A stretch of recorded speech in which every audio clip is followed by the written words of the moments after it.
this meeting. Yeah. Let me just get a snack first. Snack? I brought a snack. Oh, that's okay. I'm good. Oh, no. I got this.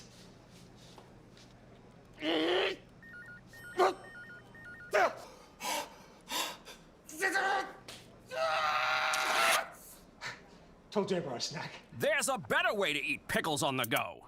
Sucker Punch, the snack with a snap.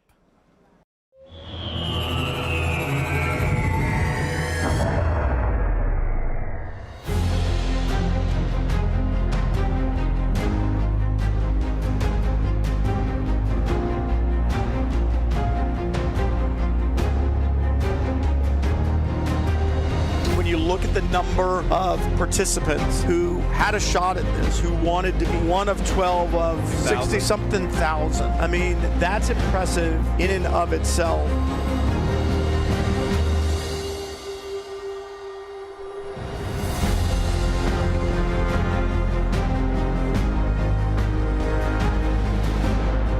What a diverse group of drivers, what a diverse group of participants. Just really cool. They should all be very, very proud.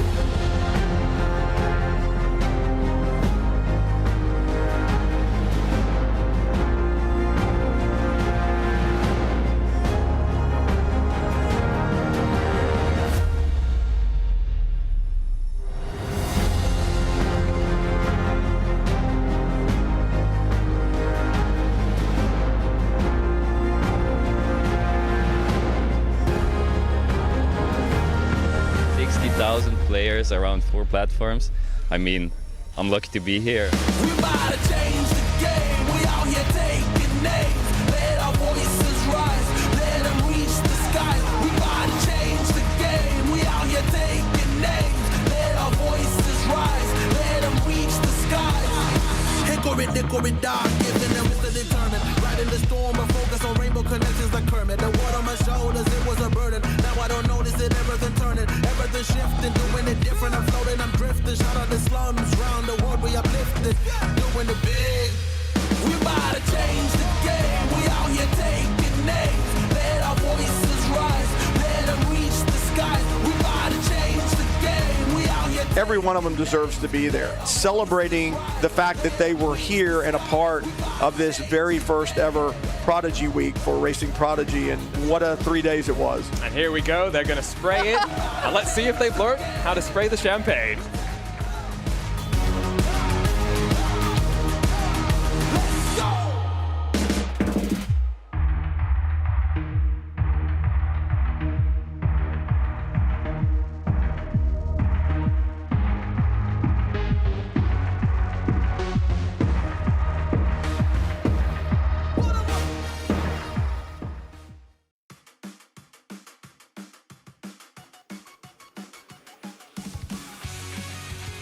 It's time to close the books on the Prodigy Racing League Mazda MX-5 Cup Golden Ticket Series on RaceRoom, powered by SuckerPunch. We've already seen 3 drivers punch their way to Prodigy Week Part 2 to the Atlanta Motorsports Park, and today they'll be joined by one more driver, and in 43 days, the Prodigy Week action will all commence. Delighted you can join us here on RaceSpot TV and on the Racing Prodigy YouTube channel. My name is Arjuna Kankipati, and boy, what a semi-final showcase we saw. Mid-Ohio Sports Car Course, one of the most underrated tracks in all of North America, really brought the best out of these Mazda MX-5s, and for 30 minutes of racing, we're expecting that once again.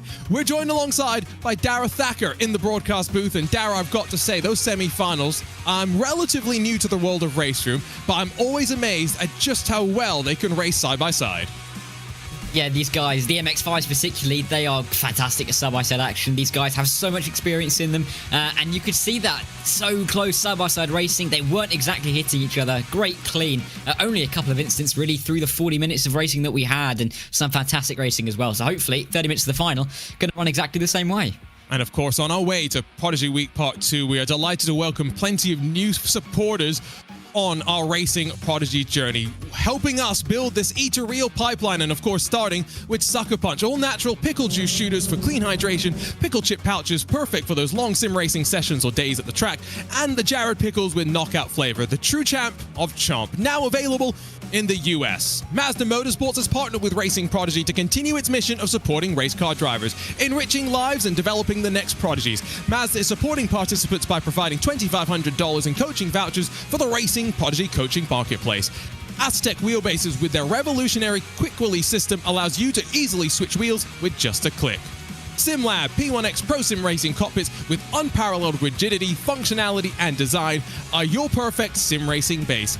And Advanced Sim Racing, owned and operated by passionate sim racers, Advanced Sim Racing is the fastest growing North American sim racing chassis manufacturer and equipment retailer. We thank them all and so many more that help us on our way to Prodigy Week. A quick rundown of the starting grid though as we get ready to go racing. Of course, all set through the Prodigy Zipper and the results from semi-finals 1 and 2. It will be Leandro Werler, Philip Dreiss on the front row, and then Jack Keithley, Turka Hakkinen behind them. Enzo Filippo and Martin Barner share row 3, with Brandon Hawkin, the Canadian who fought his way forward, looking to dice his way from row 4 alongside Angelo Michel. Mitchie Geisler and Mateusz Tiszkiewicz round out your top 10, with Nico Sonal and Faruk Uruguay 11th and 12th positions. Leonard Heidegger and then Sven de Vries share row 7, with Nathan Maximum 15th, David Nemchek 16th, and Phil Cravey, Melvin Brandt 17th and 18th positions. Just a handful more, of course: Stan Vliestra, Franek Sikorsky, Frenik Pastor, and then Guillaume Blanc, Ferdinand Coughlin, and Oliver Berndt, 24 Mazda MX-5s, but only one Dara at the front of the field will walk away, or drive away I should say, with a Prodigy Pass.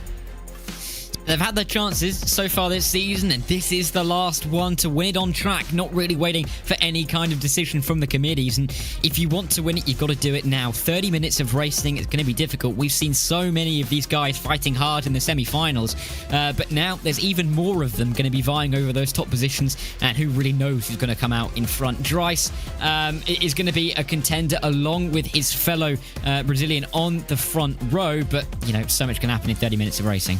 And of course, like you mentioned, the Prodigy Search program, drivers who are in the top 25% of the series points are eligible to win one of two additional Prodigy Passes to be selected by the Search Selection Committee. That deadline is on Tuesday, so if you are in the top 25%, check your email for more details. But time to focus on track.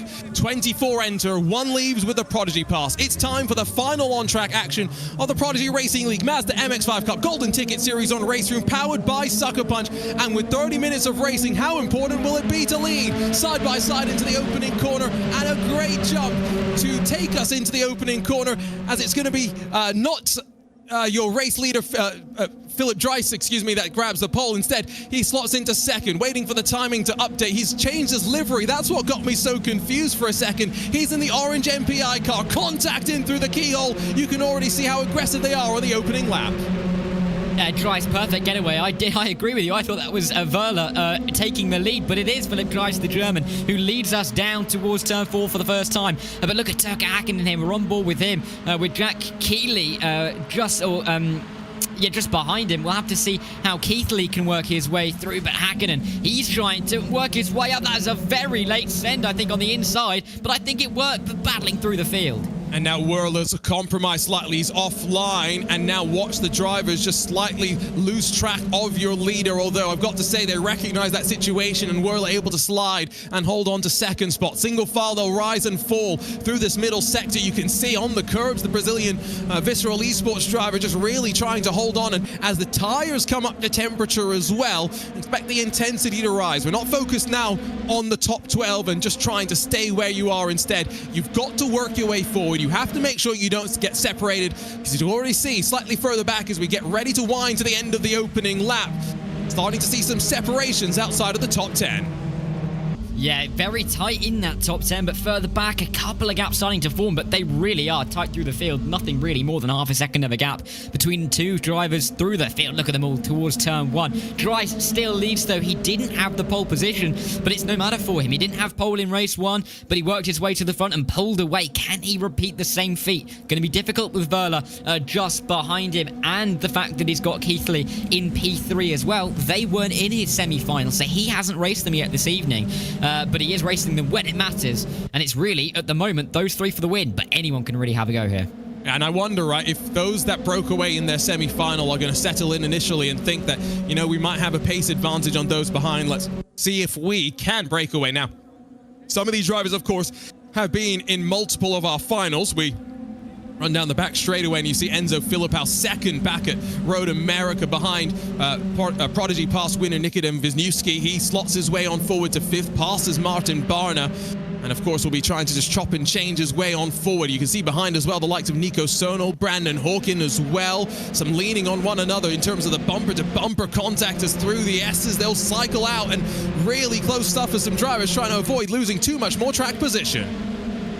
They can't really afford to do it this early on, as Michel working his way now towards Thunder Valley. No one really able to make moves apart from a little bit further back, as you could see. I think that could be Maxwell fighting away. I've made that mistake twice now. As Heidegger is fighting away. Let's see if he can make this move with David Nemczek side by side in towards the final corner. Face concentrating very much on the mid corner. Not the biggest sim rig that you've seen in the world, but if you're in your shed and you've got yourself dialed in, it doesn't really matter. He's racing for P14 at the moment. He needs to work his way up soon.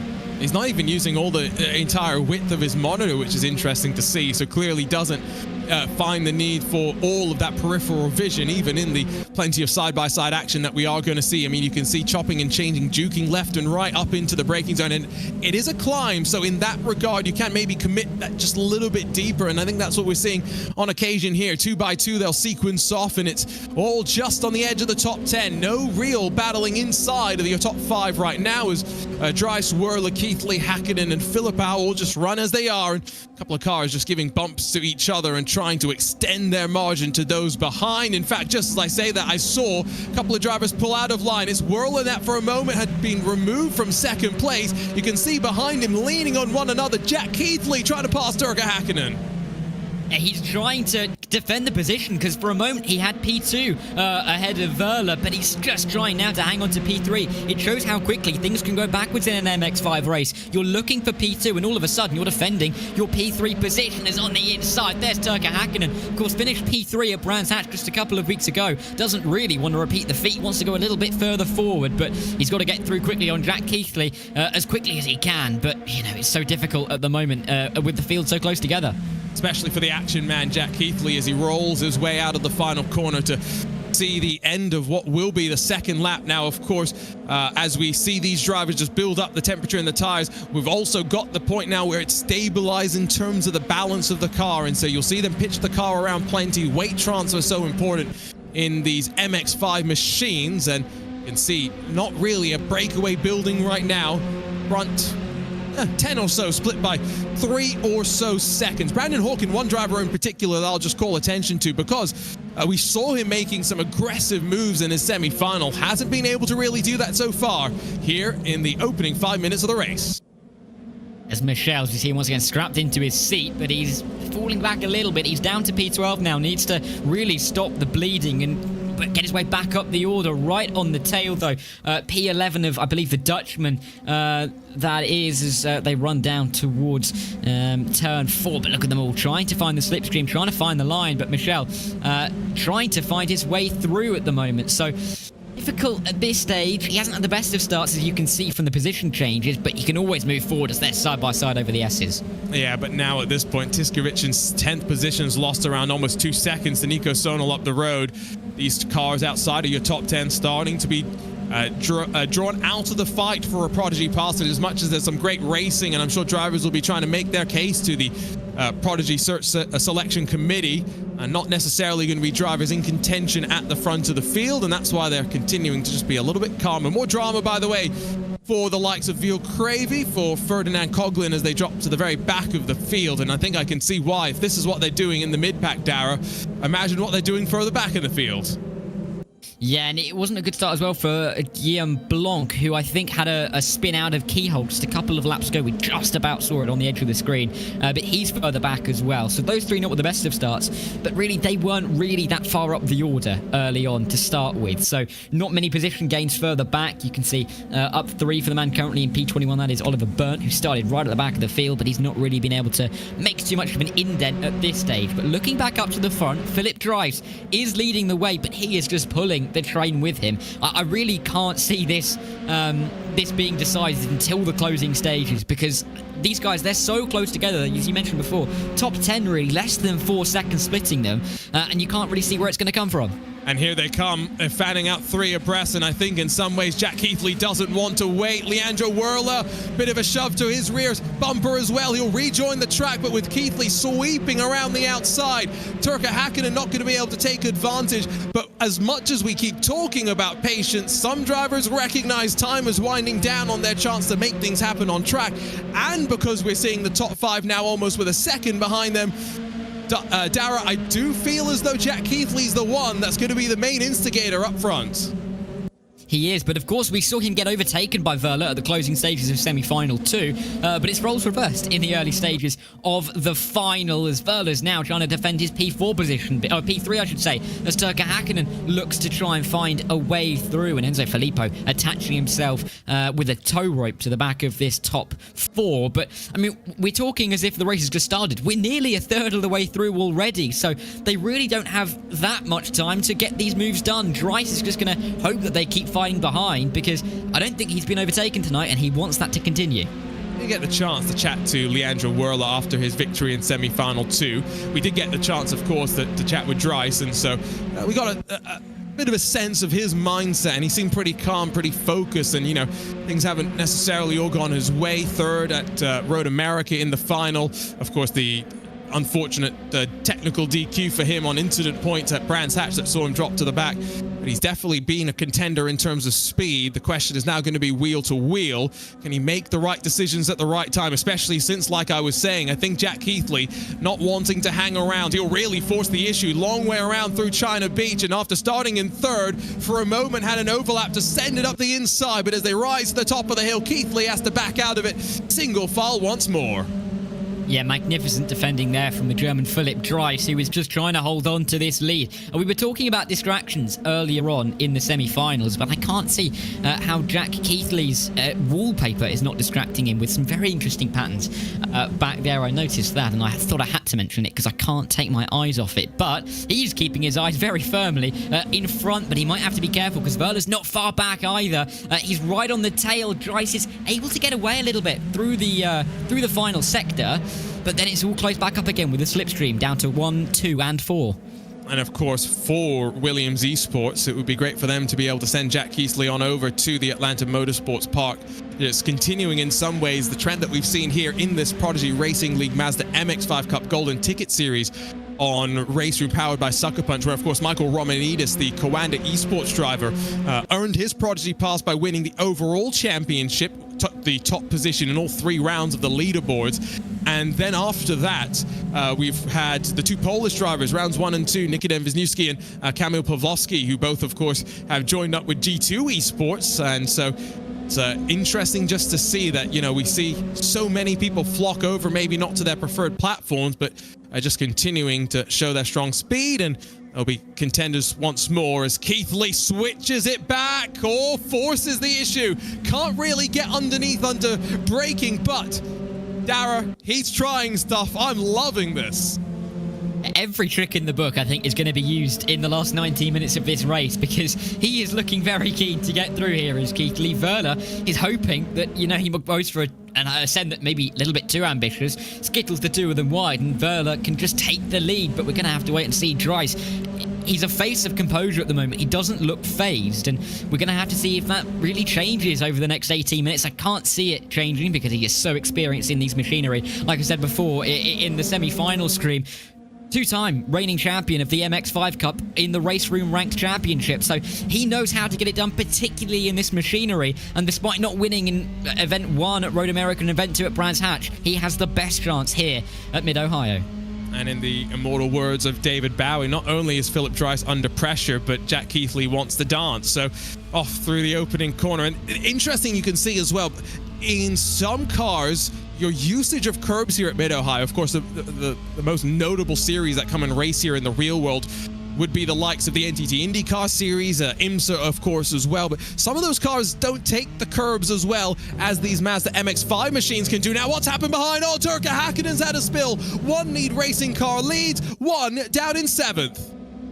Yeah, and the man who finished P3 at Brands Hatch, it's not going well. It doesn't look like he's going to be able to repeat the feat this time around. He's disconnected now from this train, which is somewhat broken up. The top 3 look like they're getting away a touch. Enzo Filippo now in 4th, got a lot of work to do to get himself back into the slipstream. But look at this, around the outside comes Keithley. Can he make this one stick? Dryce has been defending doggedly over the last 5-10 minutes, but I think this is the chance for Keithley. They're still side by side through the S's. The inside line for Dryce becomes the inside line for Keithley as they turn back left to rise over yet another crest. But Philip Dryce, I think, just about going to hold on. And what defense from the German driver. Nico Sonal's dropping down, business picking up as we reach the halfway point in terms of incidents, and also for our race control team to sweep their way on through. For a moment, Keithley had another bit of an overlap. This is getting tense. Through 11, out of Thunder Valley. It's still a couple of cars up front. It started to shake back up once again. It's going to be 5, maybe 6 or 7 once we cycle things back out, but didn't quite get the sense for what happened back there with Turka Häkkinen. But all it's really done is, I think, let people know, Dara, drivers know exactly what's on the line, and that time is winding down. Like you said, only a 30-minute race. And we're nearly halfway through now, and 15 minutes to go. Philip Dryce, he is going to be watching his mirrors constantly down these straights. You can see a little bit of a move early to the inside, a little bit earlier than you would normally go in a qualifying lap, but he's doing it to defend here from Keithley. You can see that he's under pressure. Keithley really trying everything he can. Looks a little bit agitated behind that wheel. He really is trying everything he can. Again, he gets close. He's just got to make that move stick. Not going to be close enough, I think, to really worry about Enzo Filippo behind. Well, I thought for a second he would have to worry, and then no, there comes the switch back from the Frenchman. He's really thinking about how he sets things up, and I like to see that.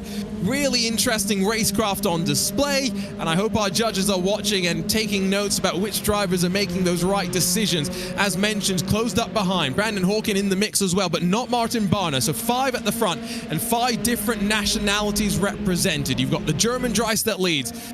Jack Keithley out of the UK, Leandro Werler with the Brazilian contingent shouting Lango, Lango, Lango, the Frenchman Enzo Filippo, and then Brandon Hawkin out of Canada.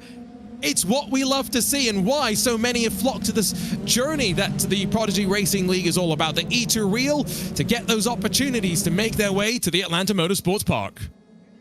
3 continents represented in that top 5, 4 in total in this race. It's great to see such an international field fighting for this final Prodigy Pass, as you mentioned, to the Atlanta Motorsports Park. But Brandon Hawkin, he was the driver who made moves in these kind of trains in semi-final 1. Could he be the one to try and unpick the locks of everybody in front of him to put himself into the first position to get that pass to Atlanta? You could see up front Dryce. He is using every defensive line you could think of, and more that no one's ever seen before, to keep this position to Keithley behind. But Keithley, surely he's going to have to try and get this move done soon. I mean, he's trying his best, but Dryce is defending incredibly well. In some ways, I think the issue is that he closes, I think, sometimes too early, and so then he doesn't get the chance like he wants to cut back underneath, and he's forced time and time again to go the long way around. Almost dips 2 wheels off and into the grass there on the exit of turn 4, but it's clear what he wants to do.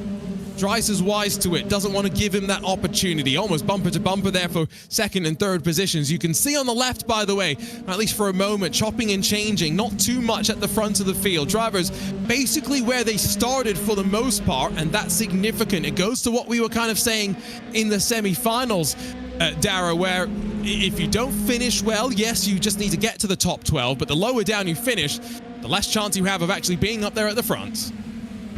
Yeah, and that's exactly the case. I mean, these guys, you know, they don't really want to be dropping further back as well by making a big mistake, not just because they'll lose out the chance for the Prodigy Pass, but with that selection committee, if you make a big error under pressure, it's not gonna be something you want to add to your CV, particularly in that regard. But Leandro Verla, going through the opening corner, all over that exit curve. Filippo really starting to pressure him up towards turn 2, wiping a little bit of sweat off of his brow there. But again, you can see Keithley coming through. Dreiser's defensive lines down into turn 4 have been absolutely sublime so far, and they're going to have to continue to be for him to hold on to this lead. Now, Keithley tried to turn it early and get a good run off the corner, but Dreiser was there, and that's now meant that Keithley's forced on the outside. And this is where I was saying, I think sometimes he's catching too early, sometimes too soon. And rather sometimes too late, and so he's not really getting the chance to do what he wants. Is he getting a shove from behind? He's got the confidence to send it. Oh my goodness! Audaciousness on his side as well. They're 3 wide out of turn 4. Behind them, Werla and Filippo trying to join the fun as well, but still Keithley left on the outside, forcing the issue on the MPI machine of Philip Dries. Through the S's, not really a place to be side by side, but the race leader doesn't want to concede. A spot at Prodigy Week Part 2 on the line, and rolling through Thunder Valley, Keithley keeps his foot in it. And Dries defended that line a few laps ago, and it worked for him, but Keithley this time stuck it around the outside, but can't quite find the line to have the inside into this final few corners. But look at Enzo Filippo. He's now trying to get past Verla through the final couple of corners. There's a bit of a touch, a drift wide there for the Frenchman, and here comes Hawkins as well up the inside. What battling we are seeing at the front here. Philip Dries is putting up what can only be described as a defensive masterclass here. I don't know how he's still in the lead. How Keithley isn't somehow in front is beyond me. Martin Barner is closing as well, so there's now 6 at the front and in contention, but with time ticking down, look at that train behind them as well. Hakkinen, Tiskovic, Michel, De Vries, Nemchek, Heidegger, those are major contenders that have been pretty strong in terms of pace. Are they going to be able to make an opportunistic pass if anything was to happen at the front? Because lap after lap after lap, we go side by side. Surely something's going to go wrong. This time, does look as though Keithley's a little bit too far behind, and it does seem as though he's breathing quite heavily right now. He's working hard behind the wheel. He doesn't look terribly comfortable at the moment behind his MX-5. We saw a brief shot of Dries there just taking a sip of water. He looks calm and collected. Keithley, I mean, he is trying everything he can. If he can't win this race, then he can't really blame himself, because he has thrown everything he can at Philip Dries. We've still got 10 minutes 40 plus the end of the lap that they are on. So we'll have to see if Keithley can find a way through, whether Dries will finally crack. But I mean, this is some stunning racing. Defense from Philip Dries at the top level. And the guys behind, they are looking for a way through, but it's just such stubborn defense that they have no answer. And so far, in terms of our finals, we've not had repeat podium sitters. It's always been, of course, a new winner. The winner getting a Prodigy Pass. They don't return the next round, but to have different drivers even outside of second and third. Leandro Werla has been top 5 on both occasions. He's there once again. He's always in the mix, in the hunt, and that's what you need to do. Leave yourself in those good positions as we get to those final 10 minutes of this race. Now, a bit of separation between Werla and Keithley for second and third, and so this will allow a little bit more of an opportunity for Keithley to set this up, to work on his exit out of this very important keyhole section. Drop away slightly as you get onto the power, but in these cars, not much really wheel spin to deal with. You can just bring that momentum down onto the back straightaway and watch as bumper cars played between Filippo and Hawkin.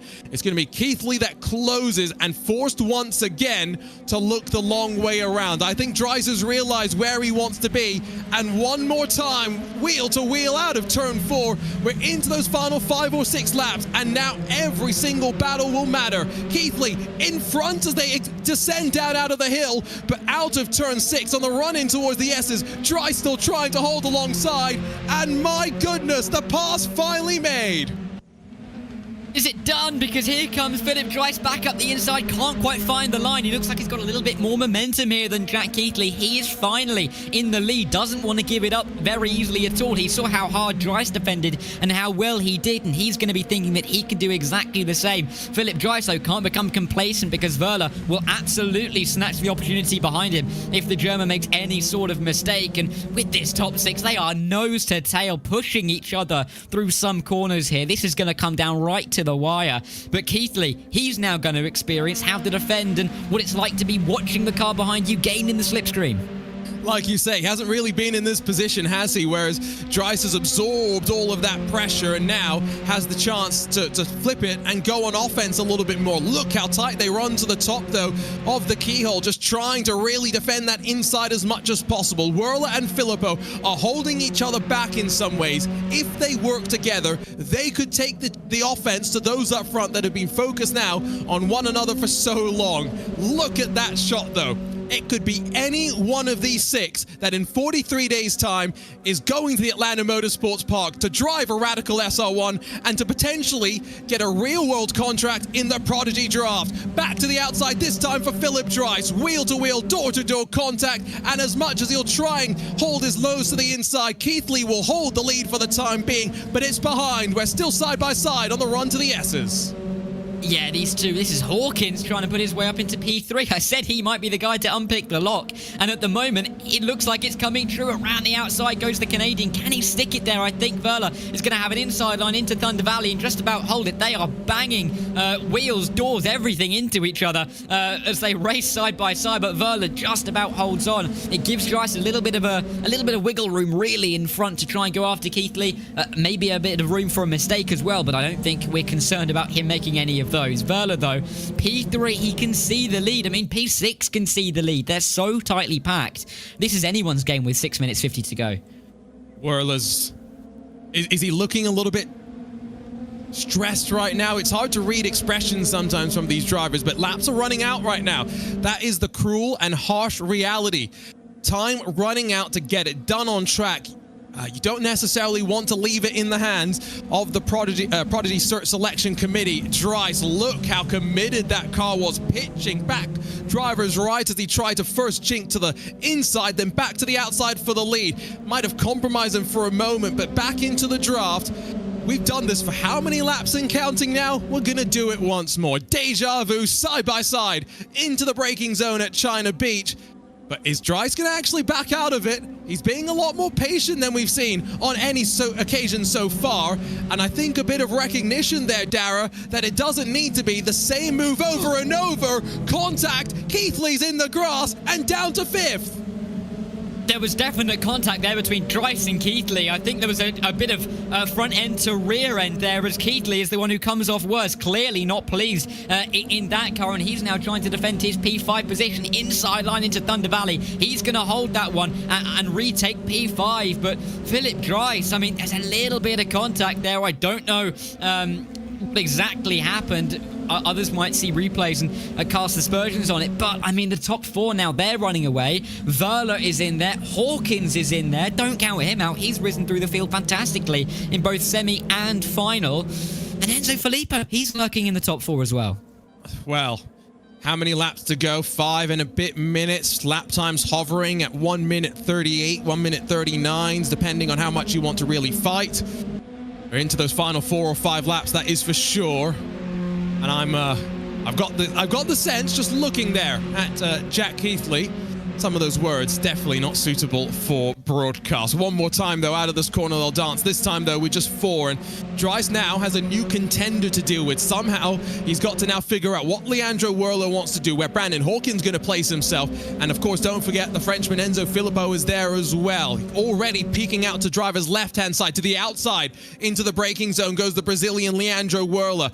All of Brazil has already cheered on Gustavo Ariel during a Prodigy Week event. They want to do the same with Wöhler. Behind, also side by side for Hawkins and Filippo, who bounce off of one another as the Frenchman goes the long way around. This is great stuff, but blink and look who's there. Jack Keithley's joined them in the draft once more.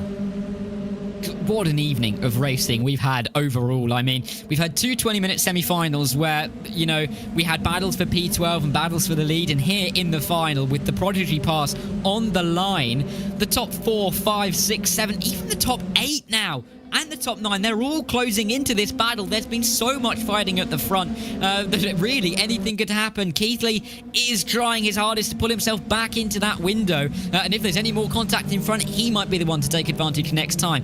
But as they dive their way through towards the start-finish line, I think we're going to have enough time to complete another 2 full laps, which means 3 more to go to see who gets that pass to Atlanta Motorsports Park.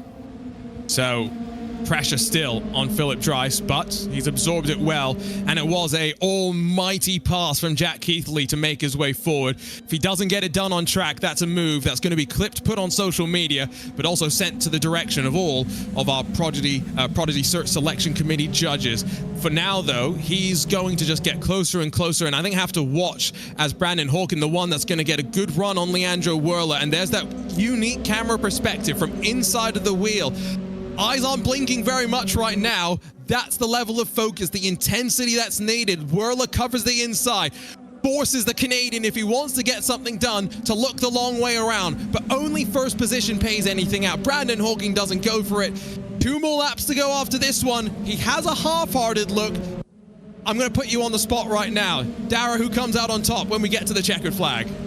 Oh, I'm going to stick with Dryce. I mean, he's only been overtaken once here, and he nearly got the move done completely without contact as well. I'm going to stick with Dryce, but don't count out Werler, don't count out Hawkins, but also a tip to everyone at home, don't get into a staring contest with Hawkins, because you will absolutely lose, judging by how long that he didn't blink there. But through they come into the final couple of corners. Philip Dryce, he does look so calm and collected. It doesn't seem like he's flustered too much at the moment, but he has 2 more laps to hold on to this one for that Prodigy Pass. And of course, let's not forget race control. I'm sure taking a look at that incident and deciding if there is any requisite action needed. Here's a look on board with your race leader off the bumper cam. Just see the way these cars pitch on in. You have to be so committed as you roll through the corner. Just carry as much speed as possible, and then onto the brakes, in through the keyhole. Penultimate time of asking. We've only got 2 more laps here, folks. Ladies and gentlemen, one of these drivers is going to the Atlanta Motorsports Park, and we're about to find out. Look at how Werler sets it up, but Hawkins sees it coming, tries to get to his inside, compromises maybe in some way the Brazilian. Everywhere you look, drivers having to make split-second, nanosecond decisions that will influence the course of this race. Outside line for the Brazilians. The Need Racing Machine covers as tight a line as possible. Only once has Dryce been passed around the outside, and it took some confidence. Through turn 4, deep under the brakes for Werler. He sticks his nose there. Bit of side-by-side contact once again. Dryce gets shoved wide this time. New race leader, Leandro Werler, leads us into the S's.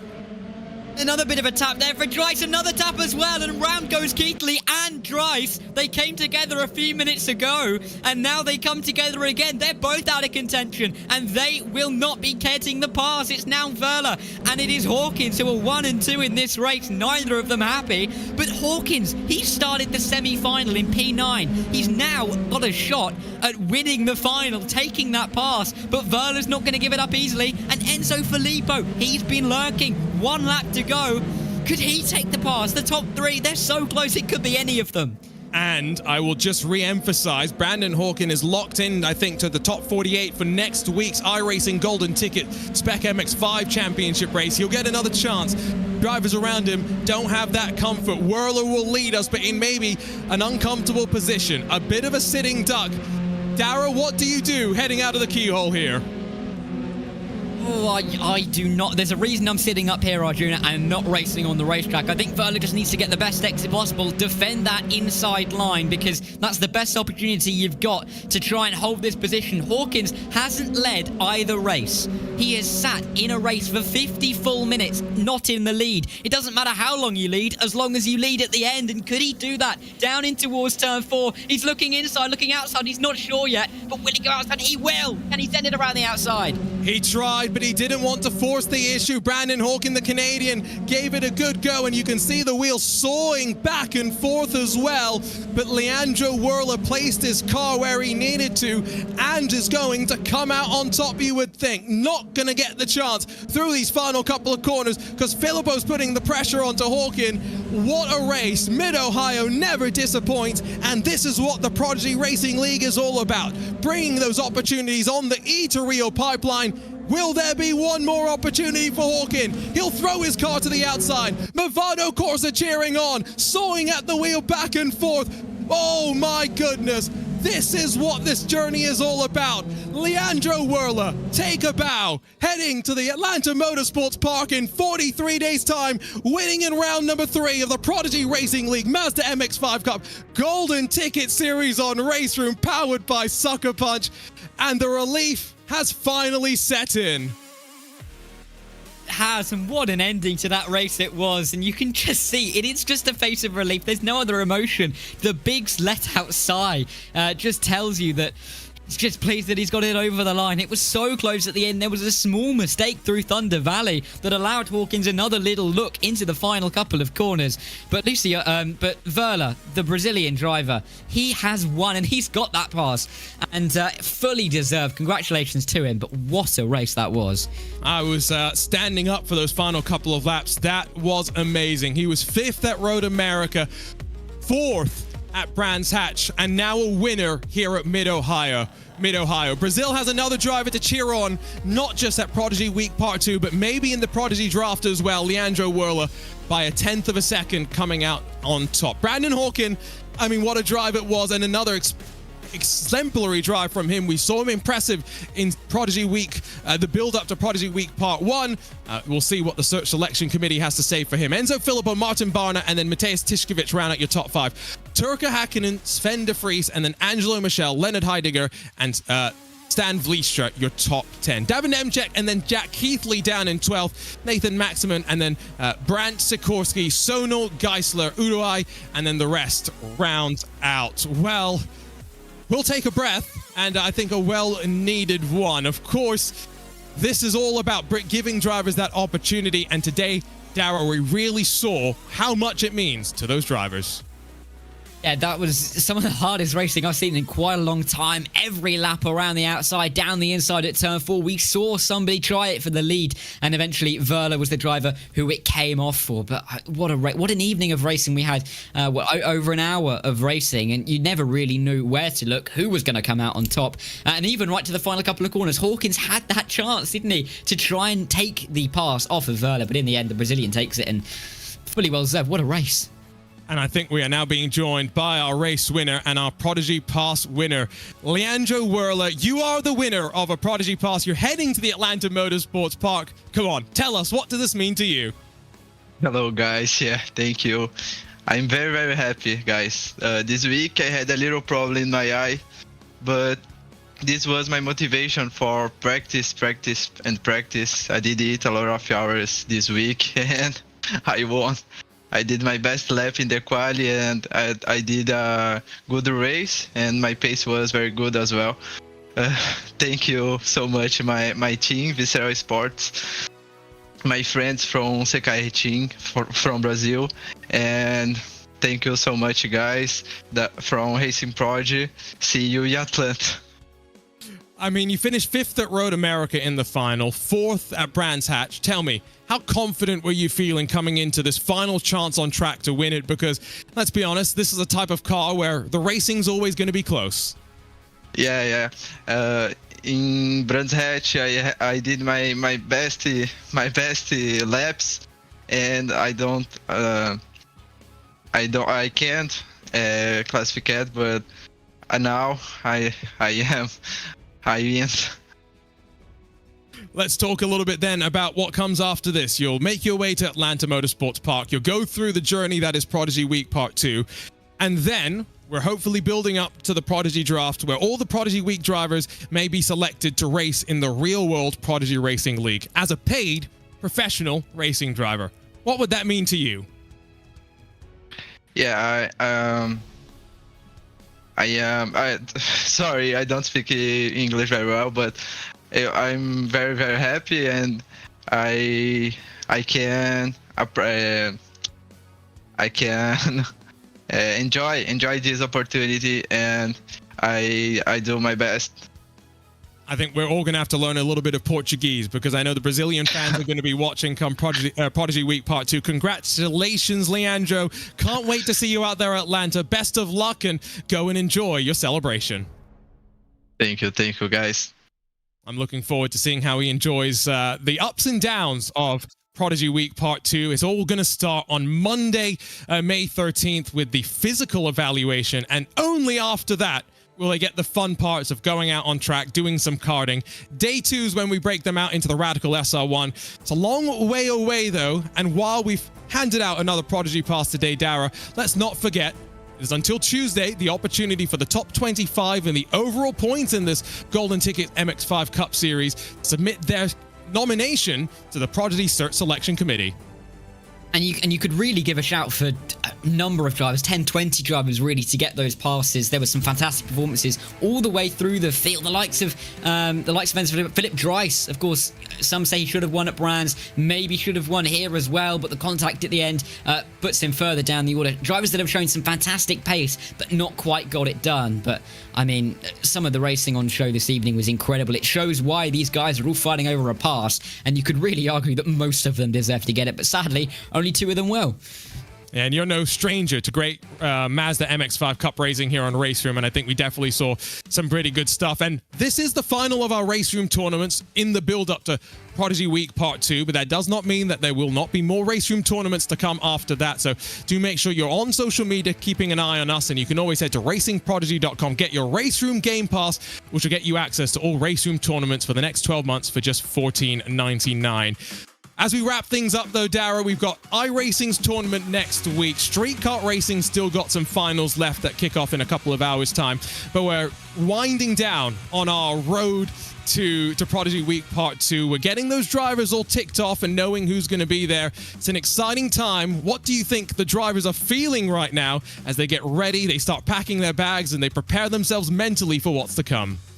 Well, it's exciting, isn't it? You're going into a new challenge, a new environment you've not really been in before, the chance to drive machinery that you've not really been with before. So it's going to be incredibly exciting. For some of these guys that have qualified weeks ago, they'll have been counting down the days for quite a while now. But for the guys yet to qualify, it's going to be a very quick turnaround. You get the pass, and then all of a sudden you're off to Atlanta in a very short space of time. But for the guys at the moment, the likes of Verla, Romanidis that have won them most recently, they're going to be incredibly excited. About a month or 6 weeks or so to go until they get themselves to America, and yeah, I'm sure they're looking forward to it. I'm jealous that I can't go, but there's a reason I'm here talking and not driving on track.